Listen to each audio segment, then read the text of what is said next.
Hey, everybody. I'm Lisa Burwell, your host of VIE Speaks, Conversations with Heart and Soul. We are in Season 3, Day 5, Friday. Happy Friday, everybody. It's been a big, long week, and we are rounding it down, and we have somebody that is just fascinating, that is going to be able to educate, inspire, and help us all be better humans by talking about the Black Bear Project that Arix Zalace, owner of AZA Productions, founded. Arix, welcome to the podcast. Thank you. Thanks You're for welcome. having me. I appreciate it. Very welcome. So you and I go back about 30 years, if Yeah. that can even be I like, know. how does this happen? How does 30 years come and go so seemingly So true. fast? And we were in different places in our life. Or obviously, life takes many journeys. But the irony of having this podcast here is that I first met you when you were in this office right next to Yeah. me right now, where Route 30A is, and that's where we met. That's And true. you were an artist at the Yeah. time, and you were also running the whole distribution and production for the art gallery, Yeah. Quincy, Quincy's Toys and Games. yes, Yeah. which was a Yeah. big successful endeavor.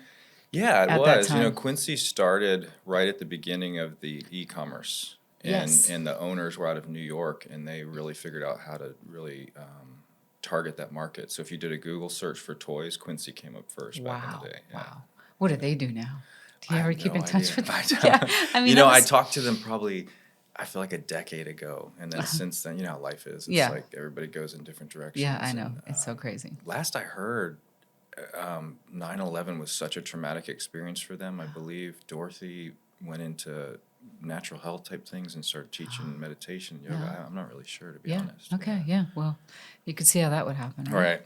So, I heard a speech recently that you gave at the Seaside Institute a couple months ago, where your fine photography is hanging on the wall still right now, and Yeah. was that night. For one, to set it all up, this is a somewhat a lifelong mission, which Eric's, you'll talk about how you have, since you're a kid or teenager, been interested in this, but the photography is amazing. Thank you. And I know you're a filmmaker, Mm-hmm. and you have been a filmmaker for a long time. We'll talk about some of the really interesting things that you got to do, especially what I always like hearing is the Prudence juncture Yeah, that yeah. you had. Okay, we'll talk about that a little bit, and how you got to where you are right now. But like all the things that you journeyed on along your path seem to be like just like step by step by Yeah. step to lead you to Yes. where you are today with your passion. Absolutely. So, I don't know, where do we begin on this one? Why don't we jump into when did you start Paper Bear the project? So the actual official start of Paper Bear, I would say, was the very end of 2019 is when Sean Couch and I first met. Okay. And I mean, I'd been thinking about it for close to a decade before then. And then Sean and I bumped into each other, and I kind of mentioned the idea to him, and him and his family had just moved into the area. I think it was 2 years prior to that. And but it didn't really kick off until beginning of 2020, right when COVID So hit. it's really new, Yeah. especially Yeah. COVID was sort of like a suspended period of time in the universe, but you were still like making Yeah. something happen. Yeah. So I remember now, this is about 3 years ago, maybe 2.5 years ago, I bumped into you in the parking lot out here when you were pulling in, and you started telling me about what you were doing. And the quick snapshot of that, because it's fascinating and listeners are going to love it, is that you were telling me about this project and you were so inspired and jazzed by it. And you dress in a ghillie suit. Mm-hmm. And I didn't know what a ghillie suit was at the time until you educate me on that. And that is basically camouflage gear where you're embedded with the bears and all that goes along with that I'll let you tell that story. And you have basically lived with bears collectively. I mean, what is the amount of time? I mean, I know you've been out there 2 weeks at a time, and So over 2.5 years, I have over 8,000 hours with them, with the project. And so, the question I get most often is, you lived with the bears, so you slept in their den with them, and no, I mean, there's definitely times where I was out there and we were all sleeping, so I can say, yes, I slept with them, but they're very food driven in that, so their movements change throughout the year. So as you get more into summer and all the berries and nuts and stuff are coming into season, their activity is a lot higher. And so a lot of people think they sleep all night.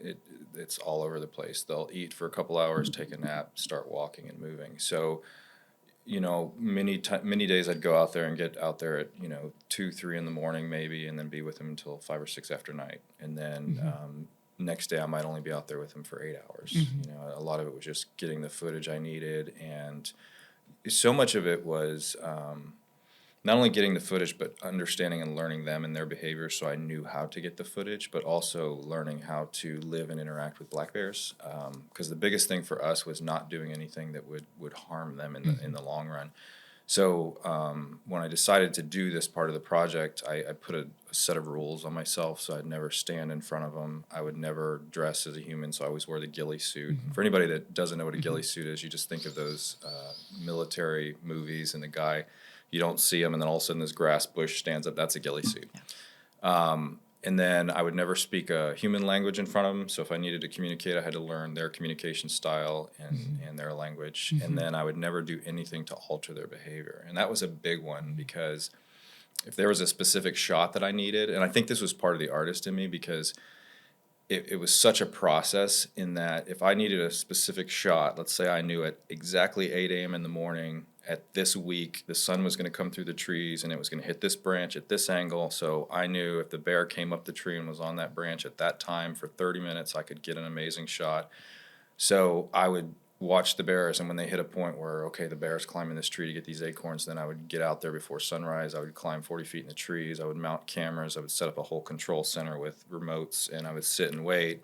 And that might take a month to get that 30-second shot. But when you got it, it's like, it's gold. How far away are you from them physically when you just recounted that story? It just depends. In terms of how close did I get, like you saw the footage in the presentation with the cub, it practically was trying to climb in my lap and on my back. The mother, Tala, she and I, if this was her nose, we got about that close. But I always tried to keep, so I was always communicating to them, stay back. She got way more comfortable, and so did the cub. But the males, we were more like, we're both just kind of keeping our distance. And a lot of communication. They're constantly communicating, and that's one of the things with human interactions is we just, people don't understand their communication, and so they misinterpret it 99% of the time. And what's amazing is that bear is talking to you almost nonstop once you get in contact or within proximity of it, it's communicating with you. And how is that? So usually what it's telling you is I'm uncomfortable. So it'll come in, and a lot of people say the bear hissed at me, and it's not hissing. It does a very deep, strong exhale of air, and that's its way of saying I'm really uncomfortable with the situation. Then they'll start doing what's called jaw popping. They start clapping their jaws together, and so a lot of people are like, it was trying to bite, or it's like, no, the jaw popping is again saying I'm really anxious right now. And then they'll start doing guttural noises, and then body language. So usually especially in the woods, if you come up on a black bear, they'll stand on their back feet. People perceive that as aggression as well. It's not. It's the bear is standing up to be able to see better, and also they see with their noses. So by standing up, it can get a 360-degree periphery through scent to understand what's going on, and is somebody behind it, in front of it. So like aggression, the Florida black bear, I say over and over again, it's the closest thing we have to a true teddy bear in the world, maybe besides a koala or a panda bear. They're just incredibly shy, and they really don't want to have anything to do with humans. So if you see them and they're staying around you, it's usually around garbage cans and food, and it's the peak of their eating season. So they're willing to come out and get into that kind of thing. So yeah, it's when you need to be concerned is if all of a sudden the bear completely stops moving, completely stops communicating, gets eerily silent, looks down, won't look you in the eyes, and starts tucking its ears. And That's when it's ready to, Because when they fight, they always attack the face, so they drop the ears, because that's usually one of the first things that gets ripped off, and they won't get eye contact with you because that's a sign of aggression. So if that thing gets totally silent, totally motionless, turns its head down, and starts tucking its head like this, then you want to start thinking differently about the interaction. But having said that, not to frighten people, they started recording bear interactions and attacks in the 1970s when they first started protecting the Florida black bear. And there's only been 36 encounters official, 0 deaths, and none of them were considered predatory. They were all considered defensive. So that's what happens. 100%, 99% of the time, if you're going to have an interaction with the black bear, the bear feels cornered or threatened, or I would say the bulk of those. I actually went this morning and looked at the data, and there's always a question with it. Was there a dog involved? And it's almost always yes, yes, yes. Because the dog is like attacking it, Yeah. or And what people don't realize is that the dogs are the bear's arch enemy, because in the wild, one of the only things that eats cubs is coyotes and wolves. So when a bear sees a dog, whether it's your little chihuahua or whatever, instinctually it is like fight or flight. Okay. So you see the videos on YouTube where like a little Yorkie will chase a black bear up a tree. That's why, because instinctually they are just scared to death of dogs. Wow. And so if you're walking your dog, and this happens a lot, a dog will see a bear, starts barking at it at corners, and then the human runs up and reaches down to grab. Well, that bear is going to be swatting at you and that dog because it's scared to death. So if that happens, you don't ever want to go in to get your dog. Just know that that bear is not going to try and kill and eat that dog. It might swat at it if your dog won't get away from it. Yeah. Yeah, it's fascinating. I remember when you told me some of the story before, especially the one when you were super close to the mama bear. And I asked, well, were you nervous? And you said, no. Yeah. How were you not nervous? I have to think about this question. That's a good question, because I've been asked that a lot. So my whole life I've been a little bit of an adrenaline junkie, and as you get older, you start to be very real with yourself, and why do I do this? And this is self-destructive. And this, I believe it or not, I've talked to doctors about it with my mom, and I had to CAT scan once or something, and he just said that part of your brain doesn't activate as much as we would normally see, and Fearless. yeah, I think it's just a level of, for me, it's not a stupidity thing. Yeah. It's just, you feel fear as a healthy response to dangerous situations. But when I go into these situations, I have tons of footage, chest deep in black creeks, walking, having cottonmouth water moccasins swimming down the creek right at me, and then I just film them, and then they go right around my chest, and it's, in my mind, it's not a stupidity thing. I completely understand the situation. I understand what the dangers are, but I'm also reading what the animal is doing, because they're constantly communicating with you, whether it's a snake or a bear, and they're also feeding off of you. So that when the second you start an interaction, they read your energy. And so like humans, this because you walk into a room and I had a gut feeling. You're reading the energy of other people that's being given off. Same thing with animals. So if you stay calm and you understand what the signs and the communications are, it's very easy not to be frightened. Well, for me, it's very easy not to be frightened.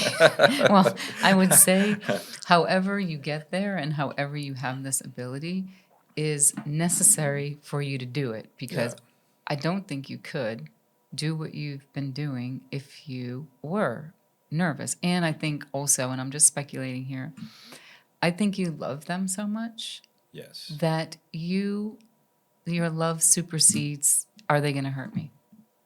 And you're really trying to help them. And so... I would say that's accurate. Yeah. So, snapshot of the conversation that you had given that evening at Seaside Institute with like loving animals and just being like very conscious of the earth, the ecosystem, biodiversity, which are all these almost buzzwords right now, but you had them going like well before it was a buzz. And what is going on right now? And you're trying to preserve the black bear and probably several other things, because in the ecosystem, I don't know what on the food chain, what's before that and after that. It's definitely. I'm glad you brought this up, because why has that always been so important to me for so long, since I was 2 years old, even. I've always. So when I was in school, when I graduated high school, I graduated with a really high GPA, and I got full academic scholarships to go to multiple colleges. And when I first went to school, I majored in physics and art, and people are like, how does that even work? And in my mind, they're the same. Art, physics is the art of the universe. And so I've always viewed the world in a way where, if I was a religious person, I would say God is an artist, and all the biodiversity is the medium. It's the paints, and the earth is the canvas. So it's never made sense to me why we would have all this if it wasn't important and it didn't play a part and we didn't need it. And so as I got older and started really delving into this and looking into it, it was just crystal clear to me. And for me, it was never, years ago, you tend to get labeled a tree hugger if you were a conservationist. For me, it was never that. I was always like, it's not about being a tree hugger, it's about saving ourselves. And it's only been in the last 5 to 10 years that everybody's going, oh, that is what it is. It's literally saving yourself. So if you think of your house, you have constant maintenance. Well, the planet has constant maintenance that all this biodiversity is doing for us to be able to survive and thrive. So yeah, I've just always had that understanding since I was a kid. I mean, my mom says when I was like 5 or 6, I'd be in the room reading books on ecology or Native Americans, and everybody else is out playing. She was like, you were always going to be an archaeologist. And then you told me when you were like, I think 5 or 6, that you were going to work at a zoo one day. And she was like, and then you worked at a zoo. And then, Did you really work at a zoo? Oh, where was that? South Florida. It was called the Dreher Park Zoo. Okay. And it was when I was in college. It used to be a botanical garden, and then they took it over and turned it into a zoo. And I worked there for, I think, two or 3 years. Lived in my van for the last 2 and worked 2 jobs so I could save all my money. And then I hit the road and lived in the van for a year before cell phones or anything. And I toured the entire country, went to every state and lived in the van. Yeah. For for a year or something? Yeah. Okay. Yeah. Me and my dog. But yeah, I worked at that zoo because I had such a passion. And so I started at the zoo.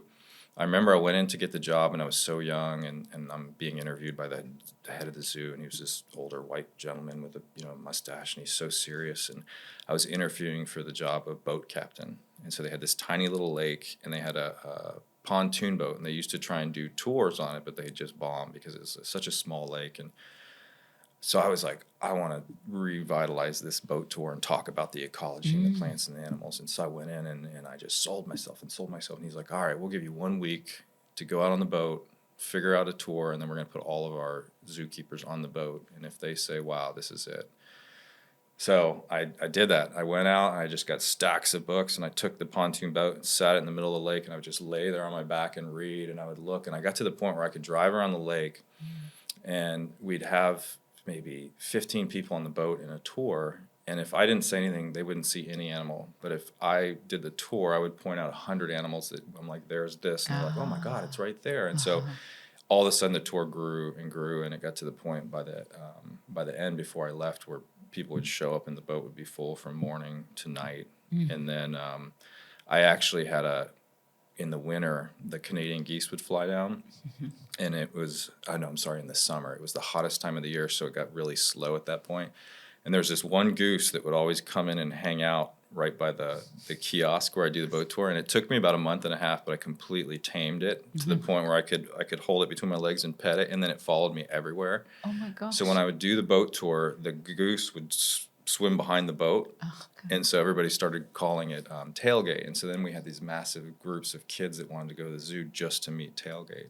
Wow. So we talked about doing a book on tailgate and all this stuff, and tailgate has a bit of a tragic ending. But oh no. Yeah, I just always was involved in animals on some level like that. Yeah. So if I wasn't doing a job that involved it, I was always interacting in some way. That's amazing. Yeah.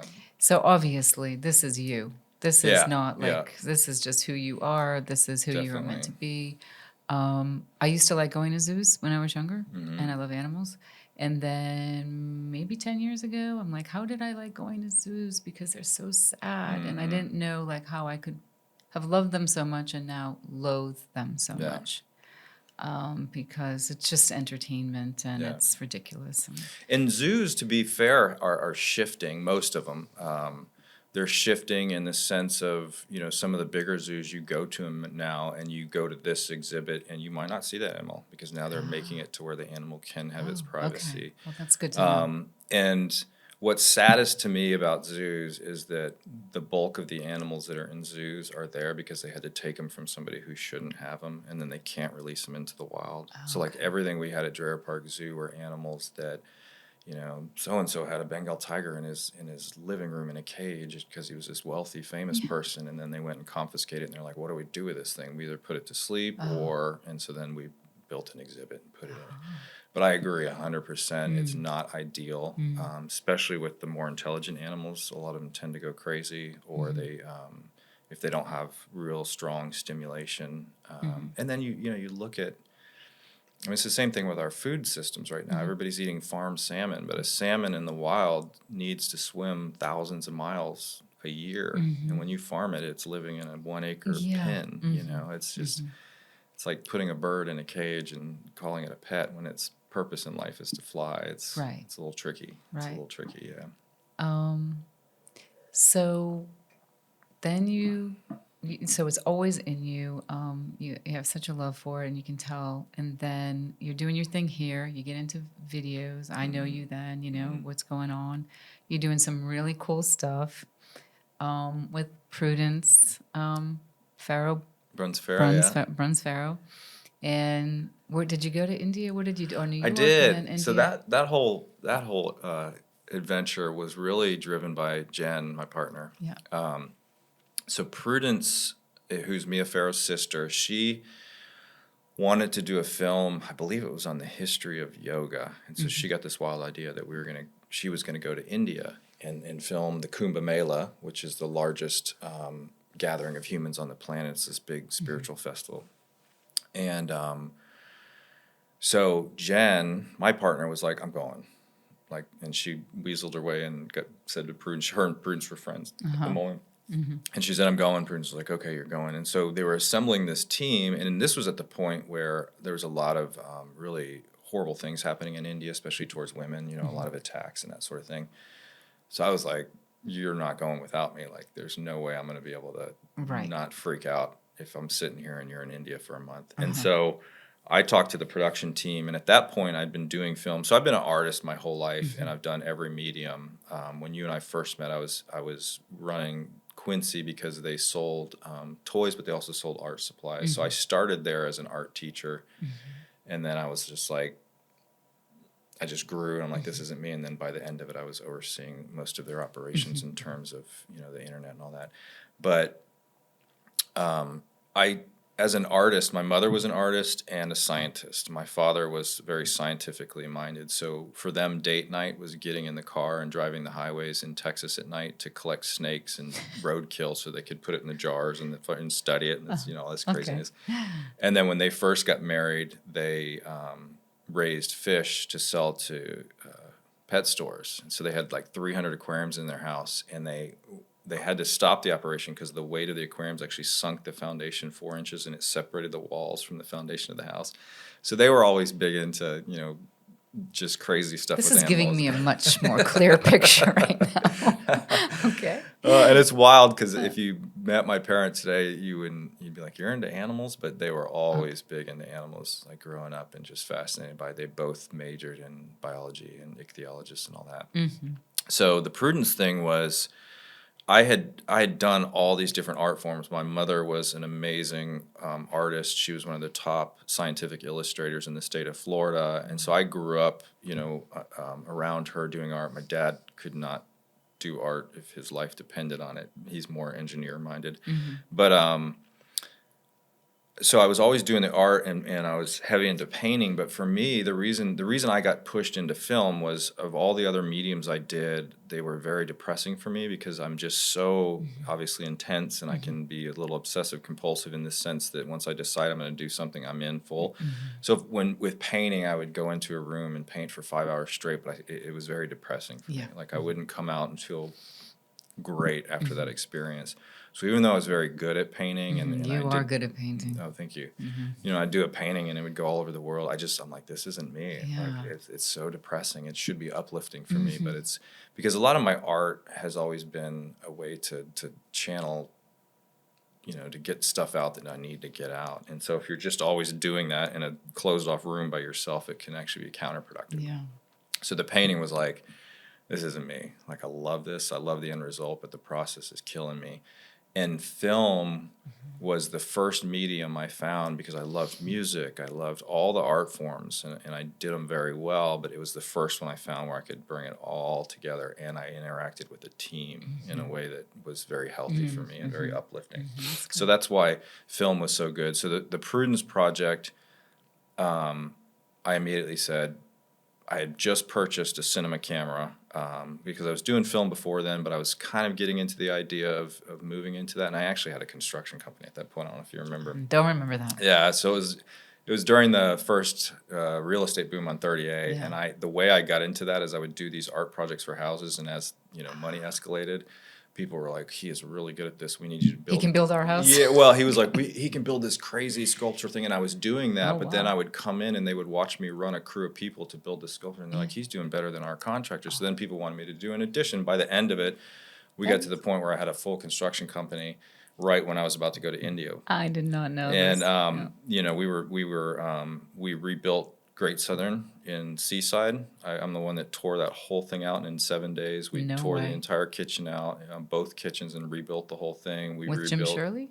Yep. And he's, yeah. Yeah. Okay. We rebuilt parts of the pickles and taco. We rebuilt so much of downtown Seaside, and then I was doing all kinds of work in Rosemary, and it was just growing and growing. But I sat down and said, I never. Yeah. How did I get here? How did I get here? Yeah. Like all of us say Yeah. on 38. How did I get here? Yeah. So the prudence thing was interesting because I'm like, oh, they're going to India, and I just got this camera, and I'm like, I need to get back in. Like how I got pulled from art into this is so bizarre, but I need to start getting back into the art. And so I just told Jen, I said, I'm coming. I'll just go for free, if they can just cover my expenses of living. I just want to be there with you.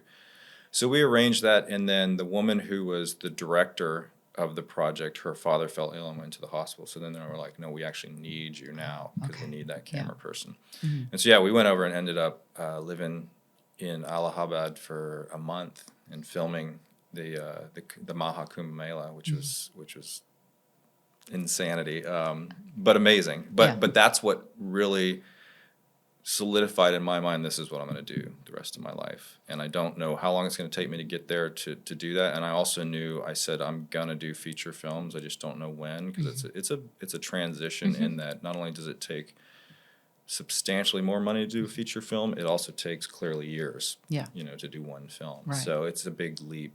Right.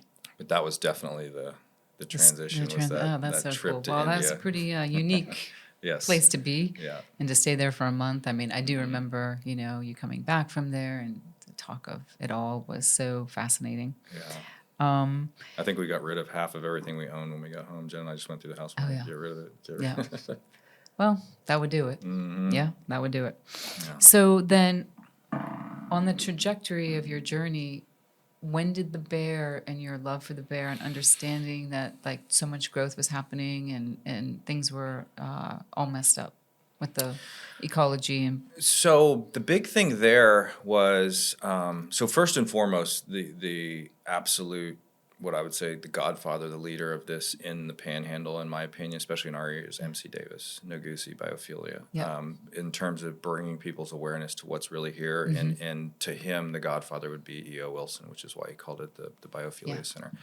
So what's fascinating about it is, for me, I always knew there was this immense biodiversity here, but I didn't understand why, and I couldn't put my finger on. I just grew up, where you grow up, it's just where you grow up. So I just knew it was amazing because I was traveling all over the world. I was like, whoa, this place is different and special. But at the same time, it had been so devastated at the end of the Civil War going into the early 1900s that our area, in my opinion, is just now in part starting to come back and hit a point of health. Not old growth, but health, to where you're going to really start seeing some of these ecosystems established in a way that they were before, the mid 1800s. how did it get there? How did it reestablish? Because they've started protecting. So like Point Washington okay. So State you could Forest, see absolutely. the fruits of their labor was working. Absolutely. And the Okay. biggest thing is not only are they protecting the lands now, but they're maintaining them. So a lot of people talk about the controlled burns, and they're like, oh my gosh, why are we doing this? Yeah. Well, the Native Americans did controlled burns for 14,000 years before white men even arrived here. And that is one of the main reasons there's so much biodiversity here, is the controlled burns. They did it for hunting, so they have a better visual. And because if you allow it to grow out of control here, you see how thick it gets, and you can't see anything. Well, that thickness is very, it's a lot of hardwoods, and it blocks out all these other plants. So the controlled burns are critical in terms of keeping down the plant species and stuff that not only inhibit lots of biodiversity in animals, but also plants. So I was talking to Matt Oreska, who's running Agusi, and when they first started restoring that, there was certain parts when they brought fire into it, all of a sudden plants that were on the endangered species list that nobody had seen there in 20 years all of a sudden started coming back. And so they were there just waiting for that fire to come back to bring them back. Wow, that's interesting. So interesting. Yeah. And so much of it was really, it's hard to understand this for so many people because they come down here and they're like, this isn't the redwood forest. But I can show you pictures where this was just as spectacular as the redwood forest down here. We had cypress trees that were, 15, 20 feet in diameter. We had pine trees that got up to 4 or 5 feet in diameter. And I've gone into some of these ecosystems that are really hard to get to and fairly well protected, but they're coming back healthy, and it's like Avatar. You go in and you're like, holy cow, this is insane. The plants that will eat lizards and mice and just incredible beauty and color, and it's spectacular. Yeah. Yeah. Wow. So this is fascinating, and the story needs to be told because not a lot of people know it. It's not mainstream yet, but I mean, it's catching on. Yeah. So then what was the day you woke up and said, I am going to film a movie about the black bear?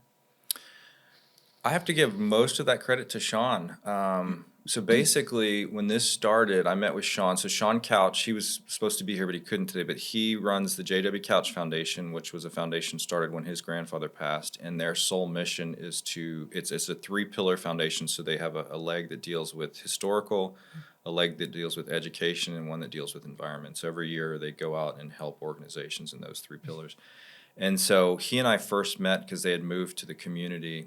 And you've known me long enough to know I hold things pretty close to the chest. So if I meet somebody, I'm not just... Yeah.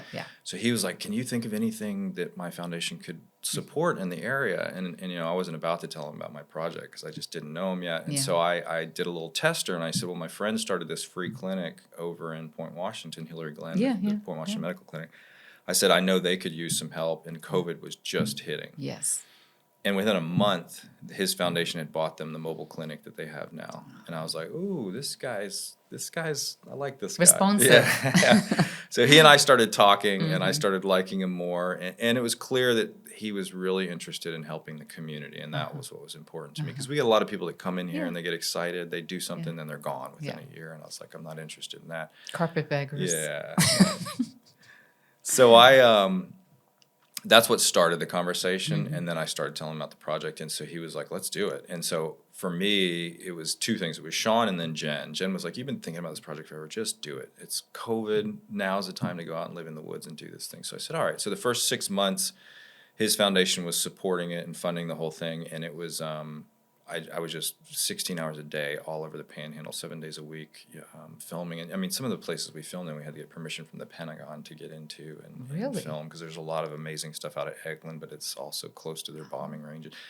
And you got the permission? Yeah, and that's a bizarre story. I was out filming on the bomb range where they tested the Moab, the mother of all bombs, and I'm literally here with these cameras laying on the ground filming burrowing owls, and there's a crater next to me where they've dropped bombs, and there's a blown up car here. I'm just like, it's so bizarre.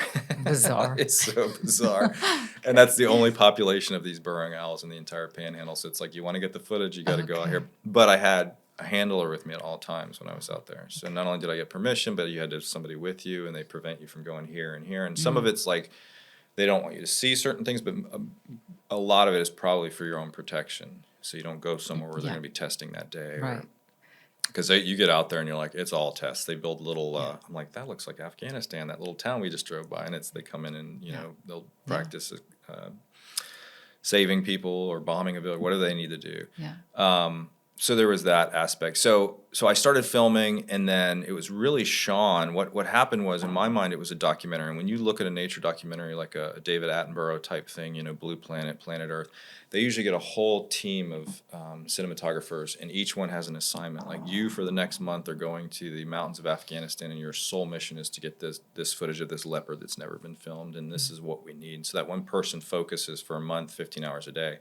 So then you have me, and we had pulled Chandler from Modus into the project to help a little bit, and 1 or 2 other people to help get the footage. But I was the primary person capturing the footage. And so we're getting more and more and more footage, you're trying to figure out what the story is. And so in some ways we did this backwards. Mm-hmm. Usually with a nature documentary, you know what your story is. But with us, it was like, because we're telling the story of a place is coming back, we're not 100% sure what we're going to be able to capture. So we need to go capture it first and pull the story out of the footage.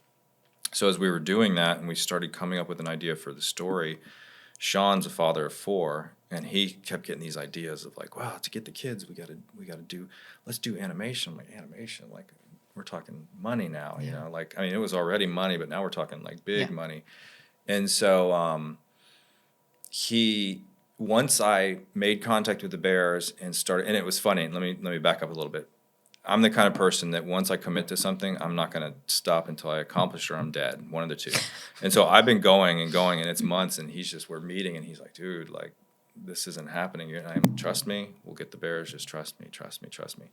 And then, But he wasn't out there with you, was he?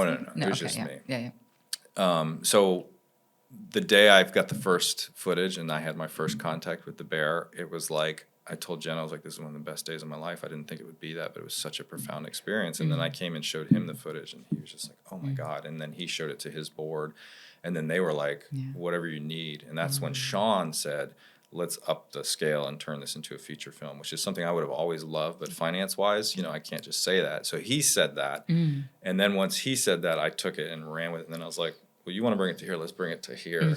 Let's really make this a world-class production.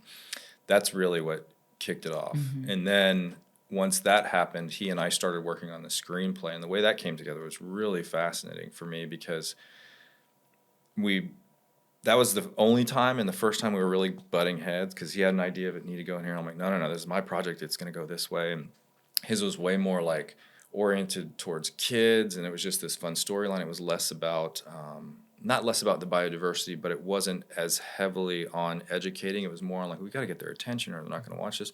So we both said, look, you go write a screenplay, I'll write a screenplay, let's come together and see which one's best, and we'll vote on it. But the one thing we decided was the connecting thread between the two screenplays was every night this father and son would sit around a campfire and talk and tell stories. So he went off and wrote this whole screenplay, which was all based on animation, and I went off and wrote a screenplay based on my 2.5 years of living with the Bears and the experiences I had. And when we came together, we were like, oh, this. Well, it wasn't just the same thing, but it weaved perfectly. And so what it was is the animation became the stories that were told at night. So the kid's imagination comes to life through. So his father tells the stories that he keeps in this journal, which was passed down from his father. So it's a deep history story and heritage, and like how the area became what it is today and what it can be again. And so when they sit around the campfire and they're telling these stories, you see the kids' imagination come to life, and that turns into animation. And so it was such an incredible weaving of the two screenplays. We both were just like, holy cow, this was meant to be. Kismet. For sure. Kismet, yeah. Did the anime start yet? The animation? Yes. And that's so we've been working with the animators for over 1.5 years. Before we filmed the live action portion, we storyboarded the entire film. So every second of filming has 24 frames in cinema. So we were filming 24 frames per second, but doing the storyboarding, you do one shot for each scene. You might do 15 shots. So when the crew shows up and hits the ground, I can say, this is what it looks like, this is where we're filming, this is how the actor moves, this is the lighting I need. It allows you, it's a big expense and a lot of work in the beginning, but it can allow you to pull off a film in 2 weeks, which would normally take 3 months, 4 months, 5 months. Wow. So what's the projected date for the release? The release is June of 2024 is what we're going for. June of 2024. Okay. And the reason for that is that's when the last submission for the New Orleans Film Festival is. Okay. We can get it submit it to all the other film festivals. They call them the Oscar 5. But I really want to submit to New Orleans just because it's in the Panhandle, and I think they'll really embrace this project. So imminent, 8 months from now, something like that, and you'll be ready. You feel good about how you're pacing to get that. I feel good. I've never done feature film. I've never done feature film animation, but the team we're working with is incredible, and anytime we get nervous and we're like, where are we at? They'll explain it. We're like, okay, we're on target. Wow. It's good. And they bring in such a massive team. It starts off right now, it's in-house. So they've got I think 10 people that are working on it. But once we've locked in what's called the animatic, which we're just locking in the next several days, they bring in like 15, 20 animators that work all day. And so like one person will be my sole job is to draw OC, the character, and that's all I do. And then another person's job is to color OC. And so, you know, Wow. they'll do 3 or 4 drawings a day, and they have to do thousands and thousands of them. So Wow. it's incredible. I mean, that is unbelievable. And you can understand why not many studios do the old hand-drawn Disney style animation anymore. But it looks so much better. Yeah, I agree. I'm just going to put this up. This is our August issue, and we had a big 6-8 page feature on you and your story here, and we were happy to tell it. I don't know what kind of response you got. It's great. It's been Yeah, excellent. that's Actually, so I need good. to get some more of those Okay, from we'll you. give 'em to you. Everybody's been taking them. Yeah. All right, yeah, we have them. We always save, don't, at least 200, we always save, just in case somebody really wants them, you know, Yeah. for whatever reason. So I guess this might be a good segue for you to talk about recent news on how you are going to weave this whole endeavor in with Aliqua Animal Refuge and what those next steps are. Yeah. So, you know, a big part of this, the way we envision the paper bear, Sean and I envision it, is really the education force on this. And in our avenue and the way we thought about this was we don't want to go down the real heavy, like Blue Planet, Planet Earth, because that always has a smaller audience. I love those. They're amazing, but tends to be a one-off watch. So we were thinking more like pop culture, Goonies style film, adventure, suspense, drama, love, all this stuff, and something that people would go back and watch over and over again. So, but in doing that, what's the bigger goal and what's the bigger mission? So much of it is partnering with and working with all these different organizations that we become the tool that's just feeding them this content that they can get out and they can share with their people, and they can use it to, so all of our animated characters can become tools that these groups use. It's almost, I say, think about Smokey the Bear out west. We're about to have Tala and Max the Bear in the east here. So Got it.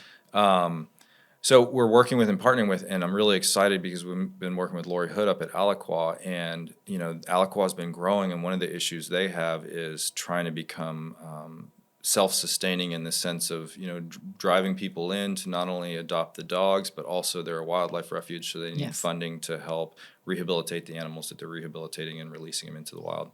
So part of that was, the idea we had was marrying the paper bear with Aliqua in the sense that there would be like a paper bear education center up there, which would be almost like a Disney type experience where you get to walk into the sets from the film, interact in these sets. And so that is all starting to come together. She's one of the only people in the state that has a license to do a black bear sanctuary. Really? And so we're already looking at and having discussions about doing the black bear sanctuary. She wants to bring in red wolves and the Florida panther as well. And so, yeah, we're sitting down and having talks. Congratulations about to all of you, Lori, too. You know, that's very exciting. I know for her, and you know, she's done an amazing work, and she's put the time and effort. And boy, we've had a lot of conversations together about like, oh, gee, I'm almost gonna collapse. Oh, yeah, me too. Yeah. And you just keep going because obviously people like us have to have the same thought that you do, that when you start something, you're either going to finish it or you're going to die. You know, easy peasy, right? Exactly. So.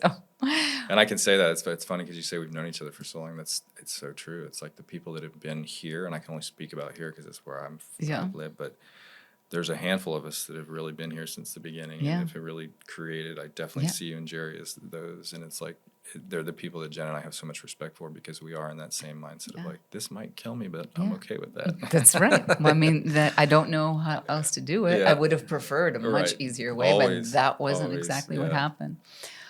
This is definitely a part 2 and a part 3 podcast for sure, but it was awesome. So interesting. I'm so proud of you. Thank you. And I just think it's remarkable. Thank you. What is going to end up happening. I cannot wait for the season opening, the opening night of that. It's going to be like something else. We're excited. We're going to probably do a screening in the north part of the county.